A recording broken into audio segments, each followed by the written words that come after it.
وجوہات تھیں جس کی وجہ سے یہ کالج 2-3 سال تک آپریشنلائز نہیں ہو سکا. چنانچہ منسٹر صاحب نے، اسپیکر صاحب نے اس کو ایز اے چیلنج لیا. ہم نے پھر یہاں بہت پہلے سروے کیا، پھر ہم نے یہ فیصلہ کیا کہ بہت فاسٹ ٹریک پہ یہ کالج ہم نے اسٹیبلش کرنا ہے، کیونکہ اس وقت پرائیویٹ میڈیکل کالجز کی انتظامیہ نے اپنی فیسیں اس حد تک بڑھا دی تھیں کہ حکومتی سیکٹر میں میڈیکل کالج کی اشد ضرورت تھی.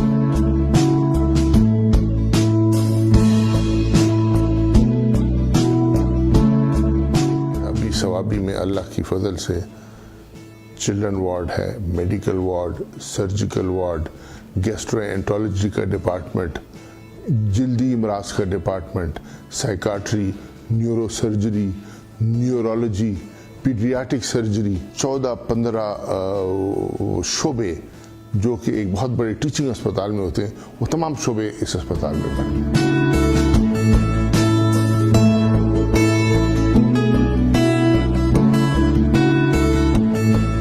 سی ٹی اسکین لگ گیا، میموگرافی لگ گئی ہے جو کینسر کی اس کی ہوتی ہے.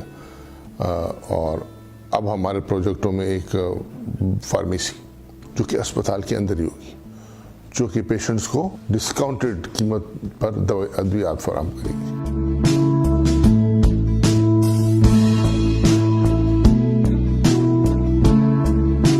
اب ہمارے اسٹوڈنٹ سیکنڈ ایئر تک آ گئے ہیں جی. فرسٹ ایئر میں ہم نے 80 لیے تھے، سیکنڈ ایئر میں ہم نے 50 لیے. ابو 90% رزلٹ ہوتا ہے. سختی ہم کرتے ہیں ان کے ساتھ، ان کو انٹرٹینمنٹ بھی کراتے ہیں بچوں کو اور سختی بھی کرتے ہیں.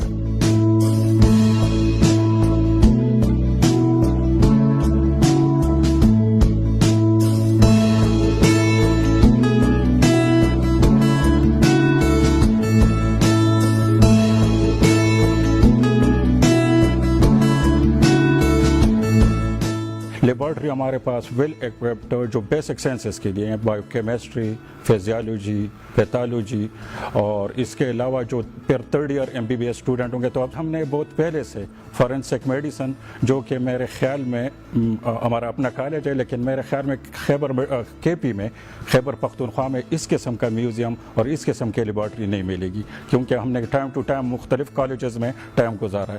اس کے علاوہ پھر پیتھالوجی ہماری لیبارٹری ہے، کمیونٹی میڈیسن لیبارٹری ہے. یہاں پہ ہر وہ سہولت موجود ہے جو ایک میڈیکل اسٹوڈنٹ کو درکار ہوتی ہے اپنی اسٹڈیز کمپلیٹ کرنے کے لیے. اس کے علاوہ یہاں پہ اسٹڈی کرنے کے لیے لائبریری ہے. ہمارے ٹیچرز کافی ہائیلی ایجوکیٹڈ ہیں، اور اس کے علاوہ ان کے پڑھانے کا پروسیجر بہت اچھا ہے. ہمارے کانسیپٹس بہت اچھے طریقے سے کلیئر ہوتے ہیں، اور ہمیں مطلب اچھے طریقے سے پڑھاتے ہیں، بہت اچھے طریقے سے. یہاں ایسے ڈپارٹمنٹس کی ہم نے وہ مشینیں لگائی ہیں کہ اب لیڈنگ سے بھی خیر سے مریض ادھر آئے ہیں، خصوصاً یورولوجی میں اور آفتالمالوجی، آنکھوں کے امراض میں. میں آپ کو ایمانداری سے کہتا ہوں جی کہ ہمارے کام میں شاہرام ترقی نے، اوسط کیسر صاحب نے کبھی مداخلت نہیں کیا. میں یہ پبلک سٹیٹمنٹ دے رہا ہوں.